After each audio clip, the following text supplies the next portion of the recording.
Ariel Kelly has announced a verbal commitment to the Crimson Tide, joining the 2026 recruiting class. The Crimson Tide looked as if they worked pretty quickly to pull a commitment from Kelly. He was once verbally committed to Rutgers, like I said earlier. The Crimson Tide actually offered him a couple of days after he announced that commitment and made an extensive push for him. Got him on campus for an official visit less than 2 weeks later after offering him. Look as if they made a extremely hard and fast push for the Ohio product. As always, I am Justin Smith, the Director of Recruiting Managing Editor here at Touchdown Alabama. Like I said, the Crimson Tide offered Kelly, got him on campus fast. When you look at Kelly, he's a long 6'3", 180-pound defensive back from Winter Woods in Ohio.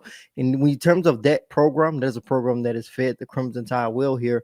As of late, they picked up a commitment and a signature from Justin Hill out of Ohio, out of Winter Woods during the 2025 recruiting cycle. They also have Cam Calhoun, who is a product of Winter Woods, but he of course, he is a guy who transferred to Alabama from Utah, but he is a product of Winter Woods. So there's a lot of connections to that program and the University of Alabama as of late, and I'm pretty sure they played a role in Kelly choosing to commit to the Crimson Tide on today. But when you turn on Kelly's film, like I said, 6'3", 180. When you first hear that, the first thing that probably comes to your mind is cornerback, and then look at the length that he displays even when you watch his film. You see, this is a long defensive back who's built more like a cornerback. I'm pretty sure that is something that's going to help him in coverage, like it helps all those long cornerbacks that college coaches like to go out there now. But when you take a look at the way these guys can flow around the back end of Winter Woods' secondary, you can see why he could possibly have a future as a safety at the next level. Just the way that he's able to cover ground with that great length, just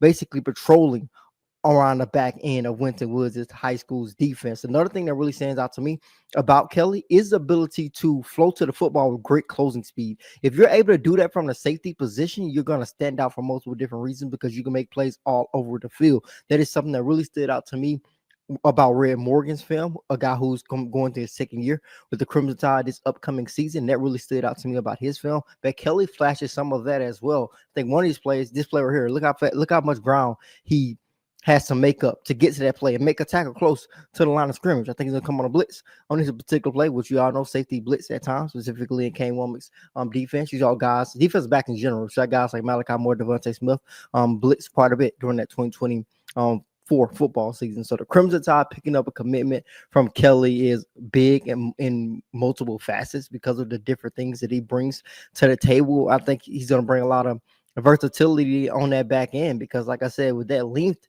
heck, if you want to say, hey, we want to move you to cornerback or try you out at cornerback here or there, or you never know, because that is where Red Morgan spent his spring. So that is something I think Kelly brings to the table as well. A lot of versatility where you can use him possibly all over the secondary at the next level. So the Crimson Tide are continuing to pick up commitments here in this 2026 recruiting cycle, picking up a commitment from Rael Kelly on today. As always, I am Justin Smith, the Director of Recruiting and Managing Editor here at Touchdown Alabama.